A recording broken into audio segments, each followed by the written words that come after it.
Hi, everybody. Sorry I'm so late today.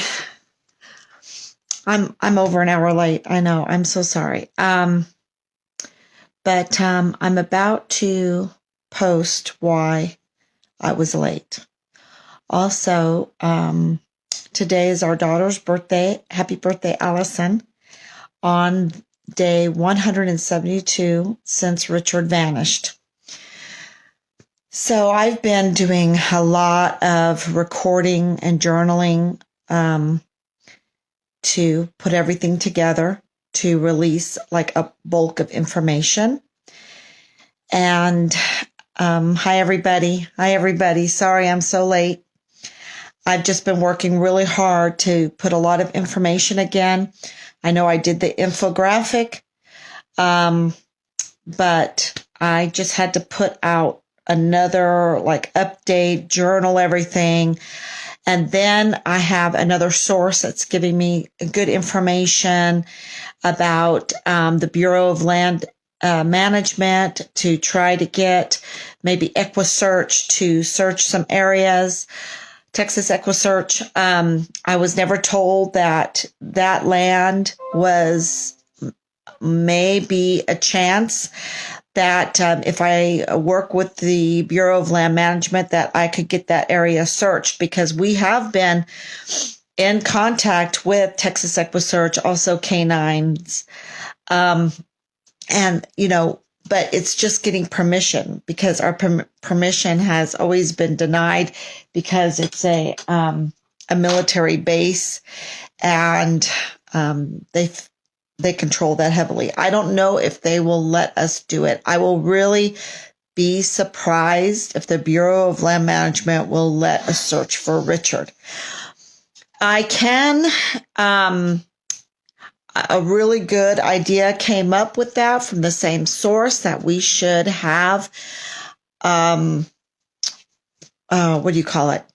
I'm going blank. Where you sign your names. Everybody sign your names to help find Richard. We did that for the missing, and we can do that again. That is excellent. Why not try it? I would like to do that for the Article 15. I've been really researching that and having to journal that.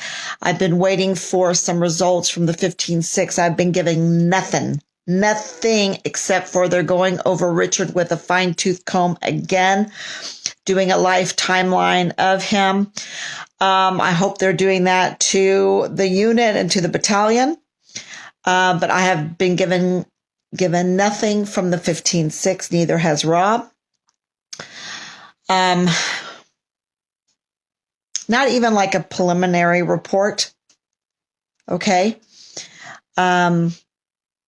So I know that they have to hold it close. I know they do. But we're talking 172 days, y'all. Okay? 172 days.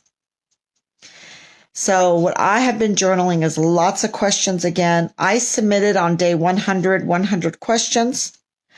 I never received answers back from that. I never officially received answers to my 100 questions on day 100. This is day 172.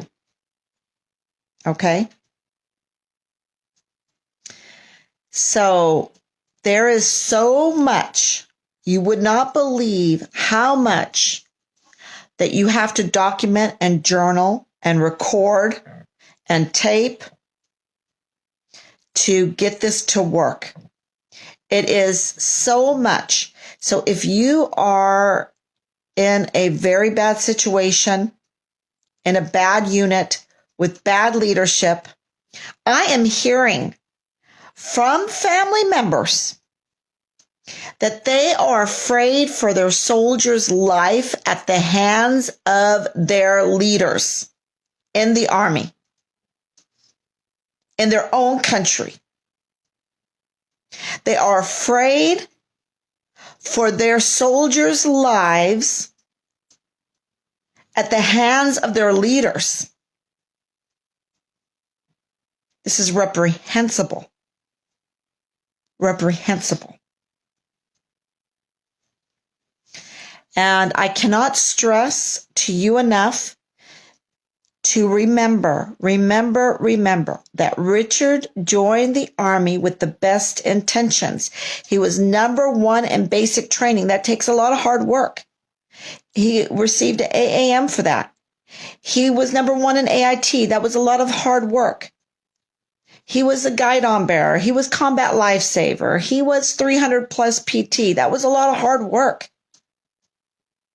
People think it comes easy, but it doesn't. You have to work hard. He was a black belt in karate. That was a lot of dedication, a lot of hard work. Putting up with a lot of stuff too.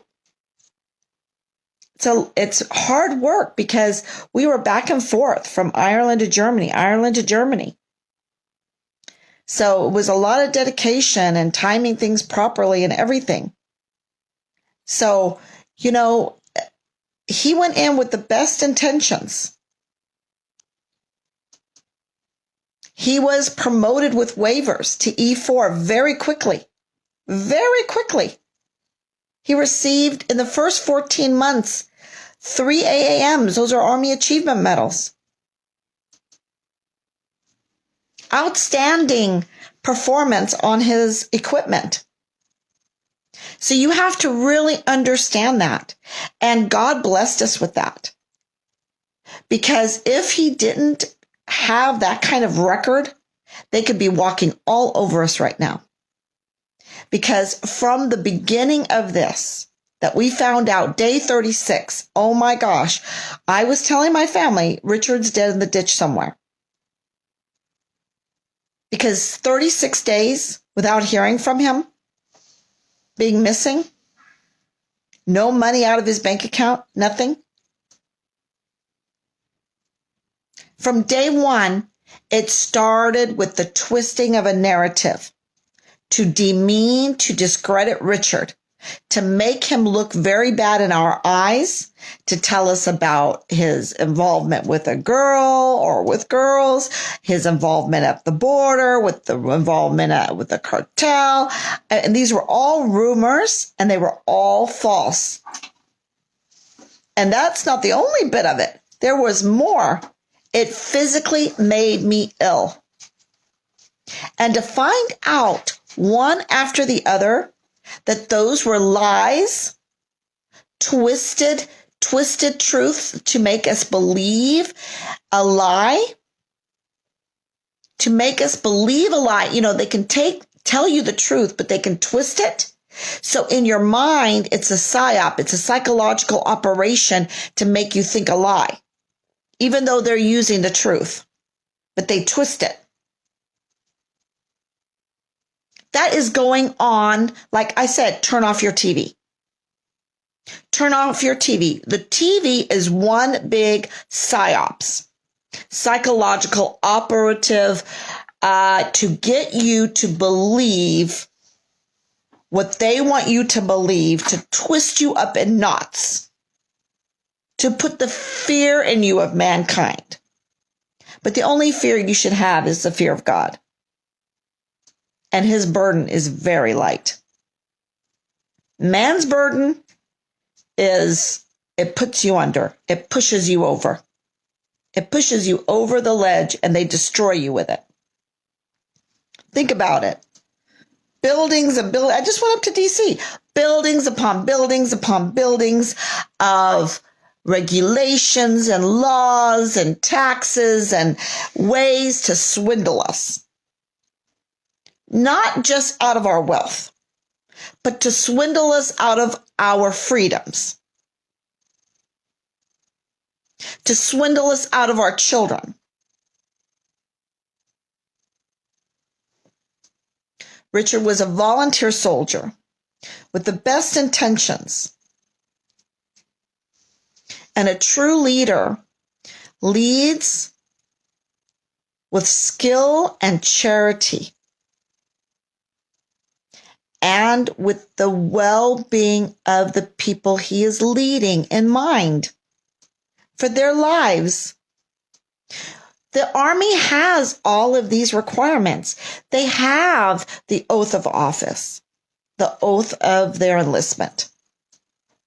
They have their code of conduct. They have it, but it's not being enforced. Who is policing? Because there's no policing being done of the tyrannical measures and powers that the leaders are using against the volunteer soldiers.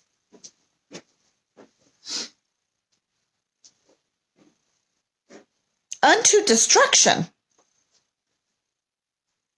So I want you to understand what we're going through. I want you to understand the story. I have sources, people that are on our side that still believe that Richard crossed the border with a weapon, that Richard was doing something nefarious at the border in his car, that Richard did something very nefarious to get into this trouble. The Article 15 listed patterns of misconduct. Number 1, being underage drinking, 20 years old, 0.04 breathalyzer test, allowable amount 0.00. 0.08 is drunk. Richard's was 0.04. Okay? Then the number 2 thing because patterns of misconduct is at least 2 misconducts in a 90-day period. Okay? The first one they used, and you have to remember, for that misconduct, he already received a Gomer for that and being flagged. Okay? But then they used it again to penalize him more. And the second one was that he disobeyed a battery commander's order. Well, let me tell you about this battery commander's order. It was an order to shelter in place. Okay? It was given on March 27th. They had been in the field. They came in from the field, and they had to clean up all their equipment and maintain it, put it away, yada, yada. And at 9 o'clock at night, the battery commander was out on there was a 4-vehicle wreck. Okay. And so the battery commander gave a E7, the acting Sergeant First Class, the order to tell everyone to shelter in place. Okay. So this sergeant got this order at 9 o'clock at night and then proceeded to have to pass on that order to the platoon sergeants. And the platoon sergeants each having to pass on that order to the soldiers. Okay? Was really... can you count on it? Even though they say yes or whatever, I've been lied to so much that I don't put it past them to lie and say, oh yeah, I gave that order, and they didn't. Because who gave Richard permission the very next day to go for a drive? Richard would not have done that. I am absolutely convinced by my conversations with him, looking back on my text messages with him, that he would not have done that. Who gave him permission? Hey, you doing okay? Yeah. So then he left. He left for a drive. He left Fort Bliss for a drive. Because he did that, they proceeded, those 2 things, to destroy him. Okay? To totally destroy him. The details aren't important. The facts are, on the Article 15,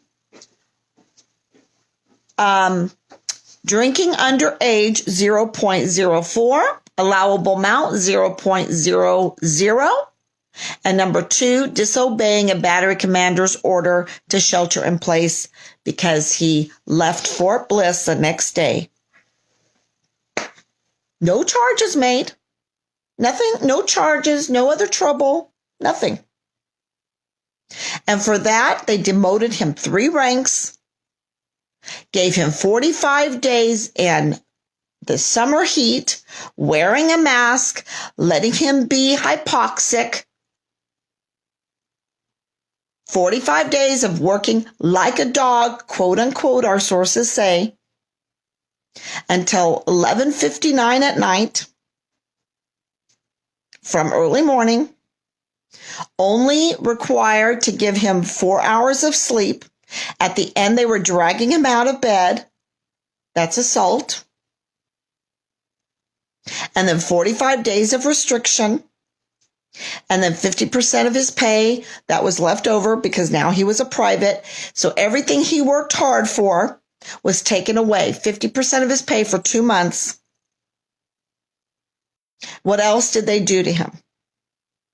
Did they beat the hell out of him? That's a good question. I didn't ask that. I should put that in my little letter. I already sent it though. Did they sexually abuse him? This is what I'm getting sent. I've not verified it. There's no verification. I know he was being called a POA during his 45 days of extra duty. They were calling him every name under the bus. Every foul name in the darkest, darkest night where there's weeping and gnashing of teeth. I know that because I have screenshots of them even texting each other. So, yeah. So the reason why I'm saying all of this to you is because I sent this letter out. I am going to, my brain is frozen on that one. I need to create something. I'll think of it and I'll tell y'all. And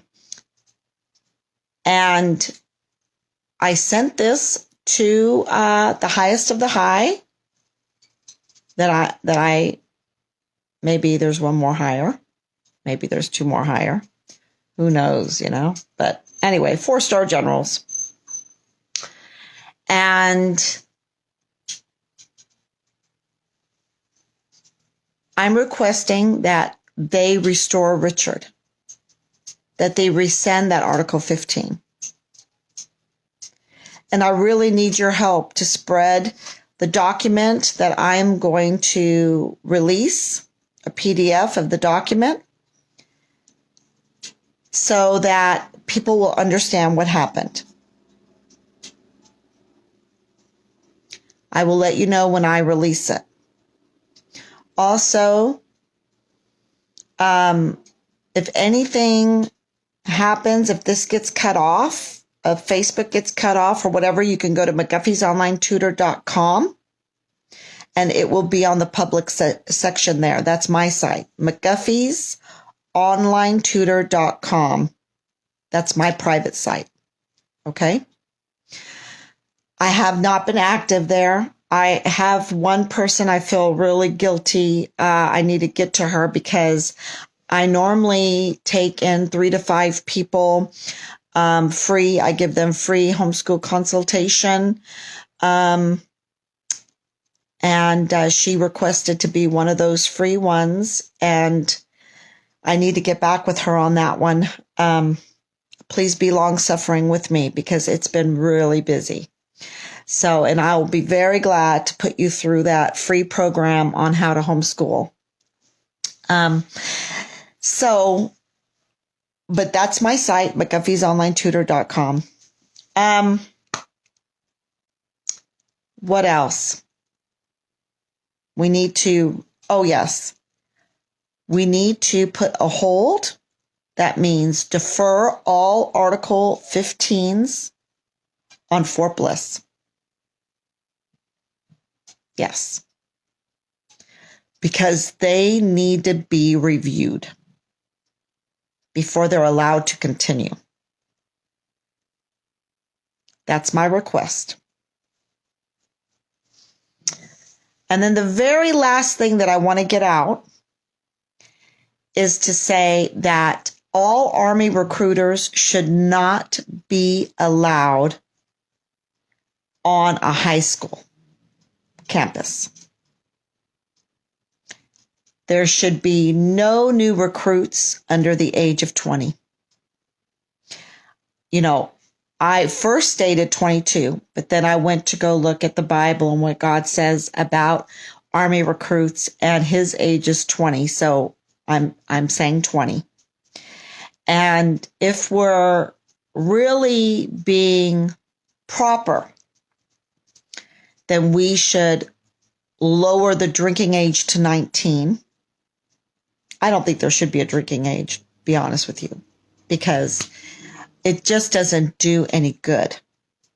They find a way to drink. People find a way to drink. Okay.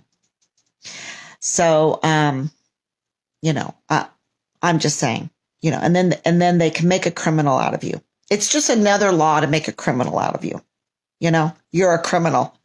So, and I'm not saying anything about drinking under the influence or whatever. People should not drink under the influence. Drive under the influence, and they should not drive while texting, and they should be more responsible. You know, driving, putting on makeup, driving, texting, driving under the influence of drugs or pharmaceutical drugs or alcohol or whatever. You need to be careful.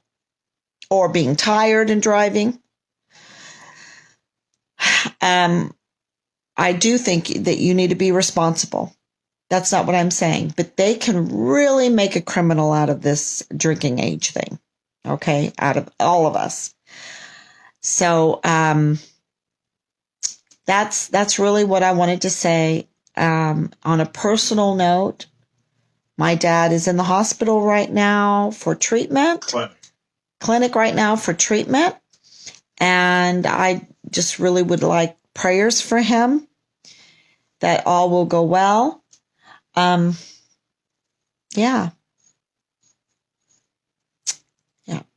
And for my mom.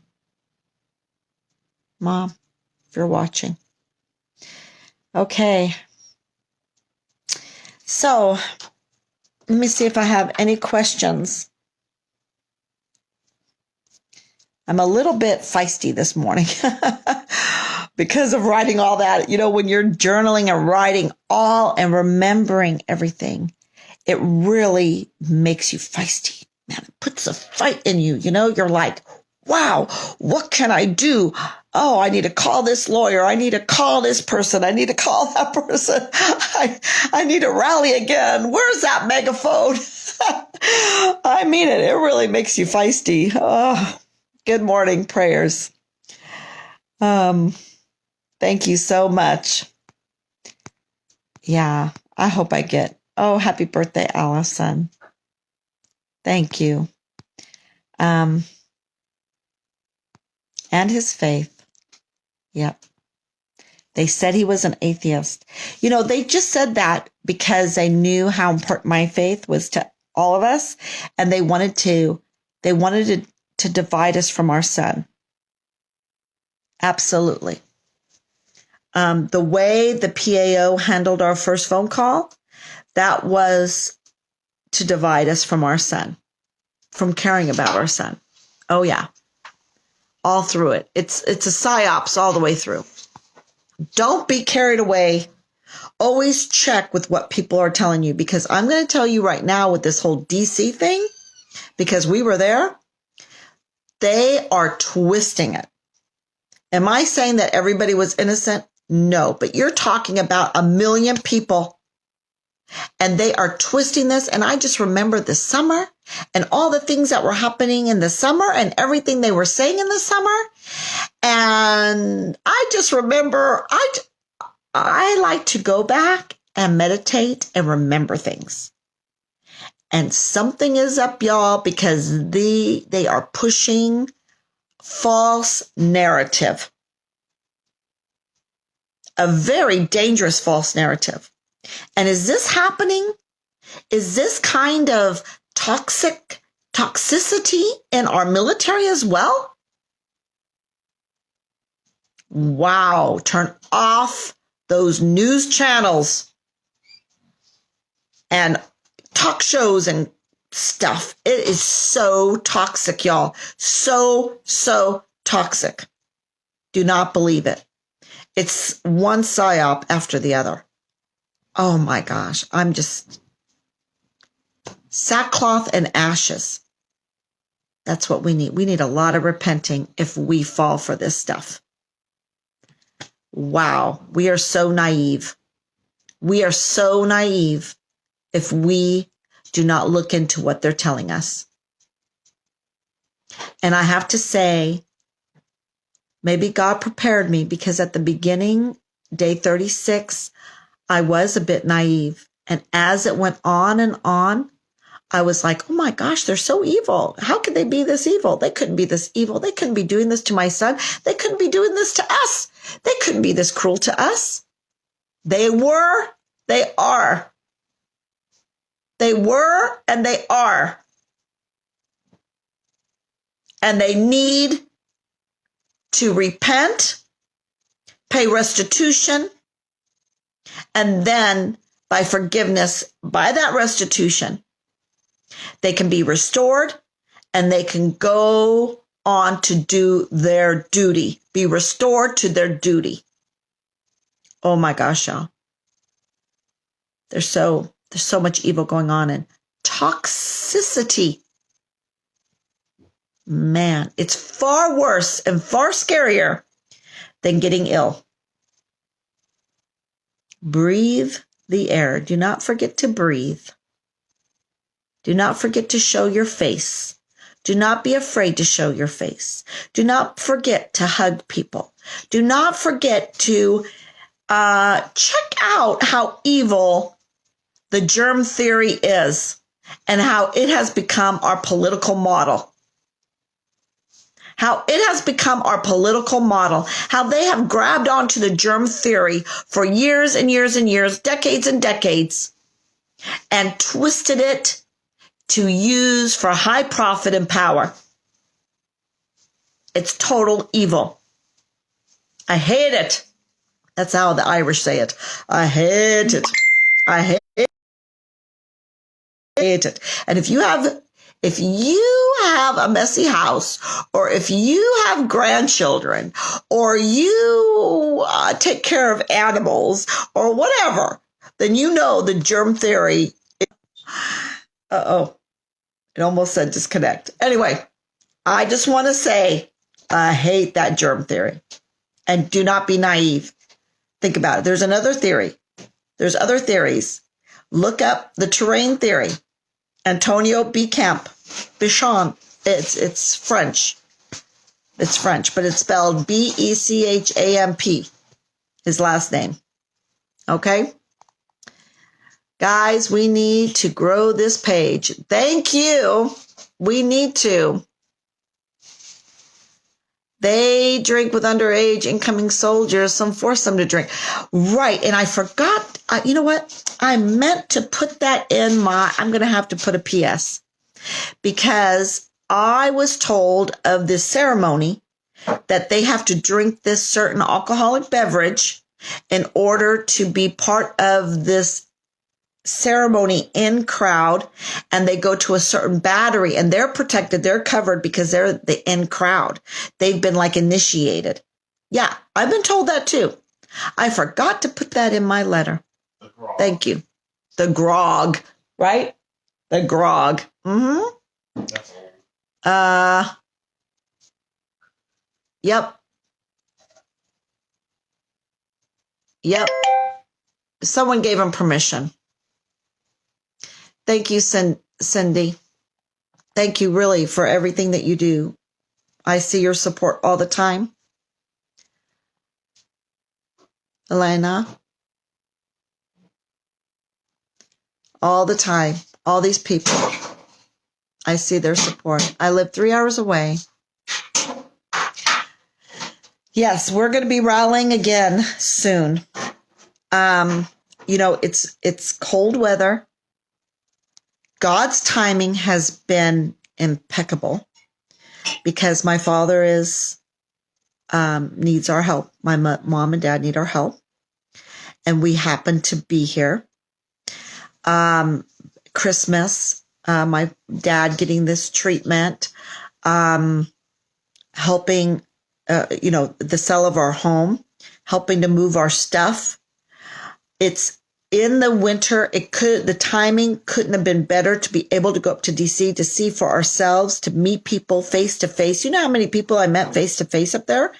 Because I was talking to them. I was telling them all about Richard, anyone who would give me an ear, would want to listen, I was talking to. I gave them the prayer candles. I talked to so many people. I was never afraid. Were there some sketchy people? I'm sure. But they were so outnumbered by the charitable Americans. The charitable Americans, they were helping everybody out. I mean, it was a cold day up there. And when we were hit by that tear gas, the leadership was so charitable. They started, and so good. They started giving us immediate directions, telling us not to panic, what to do, that there were people in wheelchairs, there were children in strollers, that there were older people, that we needed to stay calm, huddle together, put our arms around each other, close our eyes, get down really low, and huddle together like a bunch of minions walking together away from the tear gas so that the tear gas would dissipate above us. The gas is in your face. It's stinging like, oh my gosh, in your throat. You want to rub it. And they're like, don't rub it. Keep your hands away. Go down low, move out. And if you did and we all did what they said. Some people got the tear gas a little worse. And so by the time we got away and we were all safe, we could flush those people, their eyes out. But mine went away like 5-10 minutes. It started dissipating. As long as I didn't touch my face, it's on your skin, I've never experienced anything like that. But the evil intentions of those people that gassed us was nothing to the charitable leadership of those thousands and thousands and thousands of Americans that were there. Good Americans, true leaders. And don't forget, we got gassed right after with a megaphone saying the Lord's Prayer. And I think that the people that gassed us, who said, come closer, fill in the gaps, wanted us to be so afraid and panic that we would trample each other. But that didn't happen. We had leaders, my two son-in-laws being two of them, that saved lives. I don't even think they know that they saved lives. But because of their wonderful calmness and direction with other men that were there, all the voices I heard were men's voices. They were truly wonderful leaders. And they saved lives because they kept us from panicking. Do you know I was never afraid during that? I never was afraid. I felt so protected. So, it was wonderful. And that's what true leadership is. Not panicking and trampling, but good directions, care, charity, thoughtfulness for the ones in the wheelchairs, for the young people in strollers, for the older people that might have hip problems that can't walk or, other problems. That was true leadership. And that is what General McConville needs to request and demand and order from all of his leaders in the Army. That's true leadership. That's true leadership. And that's what needs to be. That kind of culture needs to be